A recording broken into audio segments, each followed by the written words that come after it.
Assalamualaikum warahmatullahi wabarakatuh. Perkenalkan, namaku Elsa Aryani, NIM 1810910097. Di sini, aku mau menyampaikan materi mengenai peta, atlas, dan globus. Untuk materinya, bisa disimak melalui video selanjutnya. Selamat menikmati. Peta, atlas, dan globus. Apa sih itu peta? Apa sih itu atlas? Dan apa sih itu globus? Yang pertama, pengertian peta. Menurut International Cartography Association, peta adalah gambaran konvensional yang dibuat dengan menggambarkan elemen-elemen tersebut. Menurut Erwin Rais, peta adalah suatu gambaran konvensional dari permukaan bumi, sepertinya penampakan oleh kita tegak lurus dari atas dan ditambah huruf-huruf dan angka-angka sebagai informasi. Menurut Aryono Prihandito, peta adalah gambaran permukaan bumi dengan skala tertentu, digambar pada bidang data melalui sistem proyeksi tertentu. Terakhir, menurut Badan Koordinasi Survei dan Pemetaan Nasional, peta merupakan wahana bagi penyimpanan dan penyajian data kondisi lingkungan, merupakan sumber informasi bagi para perencana dan pengambilan keputusan pada tingkatan pembangunan. Tujuan pembuatan peta: yang pertama, untuk komunikasi informasi ruang; yang kedua, untuk menyimpan informasi; yang ketiga, untuk membantu suatu pekerjaan, misalnya konstruksi jalan, navigasi, perencanaan, dan lain-lain. Yang keempat, untuk membantu dalam suatu desain, misalnya desain jalan dan sebagainya. Yang terakhir, untuk analisa data spasial, misalnya perhitungan volume dan sebagainya. Fungsi peta: A. Menunjukkan posisi atau lokasi relatif. B. Memperlihatkan ukuran. C. Memperlihatkan bentuk. D. Mengumpulkan dan menyeleksi data-data dari suatu daerah dan menyajikannya. Analisis peta: yang pertama, menghitung jumlah sungai; yang kedua, mengukur panjang dan lebar sungai; yang ketiga, mengukur jarak antar tempat; yang keempat, mengukur luar wilayah; dan yang kelima, menentukan letak astronomi suatu titik atau wilayah atau area.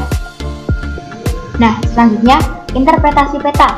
Yang pertama, menentukan arah aliran; yang kedua, memperkirakan kesuburan tanah; yang ketiga, perkembangan lahan; yang keempat, memperkirakan atau menentukan lokasi tempat-tempat pelayanan umum; dan yang kelima, memperkirakan sedimentasi dari berbagai aliran sungai pada suatu tubuh keareaan tertentu.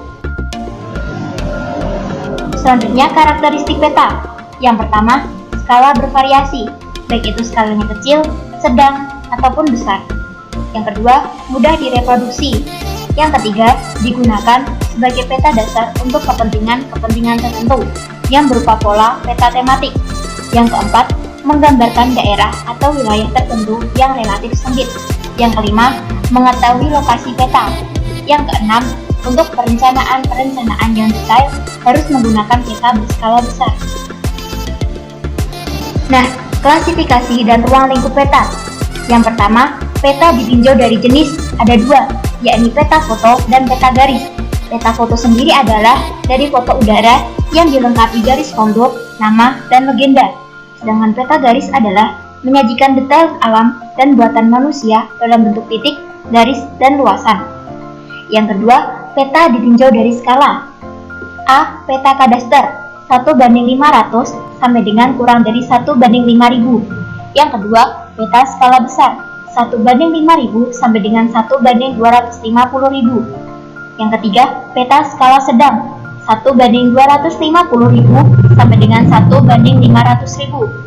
Yang keempat, peta skala kecil 1:500.000 sampai dengan 1:1 juta. Yang terakhir, peta umum atau geografis lebih dari 1:1 juta. Peta tematik. Peta tematik menggambarkan atau menyajikan informasi penampakan tertentu atau spesifik di permukaan bumi.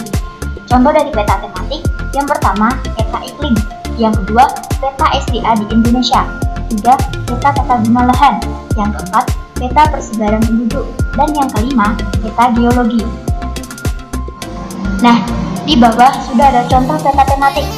yang mana mengambil contoh peta tata guna lahan Desa Delik, Kecamatan Tumpang. Masuki poin kedua, yakni pengertian atlas. Atlas merupakan kumpulan peta-peta yang dirancang untuk disimpan dalam bentuk jilid ataupun dalam keadaan lepas-lepas tetapi dikumpulkan menjadi satu. Erwin Rais mengatakan, atlas adalah kumpulan peta-peta yang dijilid menjadi satu dengan bahasa, simbol, dan proyeksi yang seragam atau uniform. Karakteristik atlas. Yang pertama, kumpulan peta-peta di seluruh permukaan bumi. Yang kedua, berskala kecil. Yang ketiga, wilayah-wilayah kecil tidak digambar dengan jelas. Yang keempat, mudah direproduksi. Yang kelima, digunakan untuk kepentingan regional, menggambarkan iklim global, persebaran penduduk dunia, navigasi, dan lain sebagainya. Informasi dalam atlas, yang pertama, ada judul atlas. Yang kedua, ada daftar isi. Yang ketiga, ada keterangan. Yang keempat, indeks nomor peta. Yang kelima, petunjuk penggunaan atlas. Yang keenam, isi atlas. Dan yang ketujuh, garis lintang dan garis bujur. Jenis atlas. Yang pertama, berdasarkan wilayah. A. Alam semesta. B. Mars. C. Bumi. D. Lautan. E. Kontinen atau atlas dunia. F. Negara atau nasional. G. Bagian negara atau regional. H. Atlas provinsi. Dan yang terakhir, atlas kabupaten atau kota. 2. Berdasarkan tujuan pembuatan. A. Referensi umum. B. Perencanaan fisik. C. Pendidikan. D. Wisata. E. Atlas keluarga. Dan yang terakhir, atlas perguruan tinggi. Dan yang terakhir, berdasarkan ukuran. A. Atlas tengah 3,1 dikali 49,5. B. Atlas dalam bentuk baku sesuai ukuran tas sekolah. Nah, di sini sudah ada contoh dari atlas. Yang ketiga, globe. Globe berasal dari bahasa Latin globus yang artinya bola. Globe merupakan tiruan bola bumi dalam ukuran yang lebih kecil. Erwin Rais mengatakan bahwa globe adalah suatu peta pada medan bulat sebagai tiruan bumi. Konsepsi globe. Yang pertama, bentuk bumi adalah bulat. Evolusi dan revolusi bumi. C. Perbedaan waktu, siang dan malam. D. Daerah-daerah iklim matahari. E. Bentuk daratan dan perairan. F. Gelombang radio dan radar. G. Gerhana bulan dan gerhana matahari. Dan H. Pasang surut air laut. Jenis globe. Yang pertama, globe politik adalah globe yang menggambarkan negara-negara di dunia. Yang tergambarkan adalah antara lain batas-batas wilayah negara, deretan pegunungan, sungai-sungai besar, jalan internasional, dan samudra-samudra. Yang kedua, globe Pisces. Globe Pisces merupakan pola wajah bumi dengan tata warna yang dicampur dengan acuring. Informasi yang digambarkan dalam globe adalah tentang alam atau medan asli wajah bumi, antara lain bentuk-bentuk daratan dan perairan, daerah-daerah vegetasi, garis-garis isogon, dan elevasi di darat permukaan laut dan sebagainya. Yang ketiga, globe khusus. Globe khusus memiliki ciri-ciri tersendiri, yaitu suatu globe yang menggambarkan elemen-elemen khusus tertentu. Misalnya, tentang iklim, maka yang digambarkan terutama unsur-unsur iklim, seperti temperatur udara, curah hujan, tekanan udara, arus angin, dan tipe-tipe iklim yang berbeda. Yang keempat, globe relief. Globe ini terutama menggambarkan pegunungan-pegunungan dan depresi-depresi lautan atau menggambarkan topografi darat dan di dalam perairan. Di dalam globe ini, vertical exaggeration mempunyai peranan penting. Namun demikian, globe semacam ini lebih bersifat karikatur dari keadaan wajah bumi yang sesungguhnya.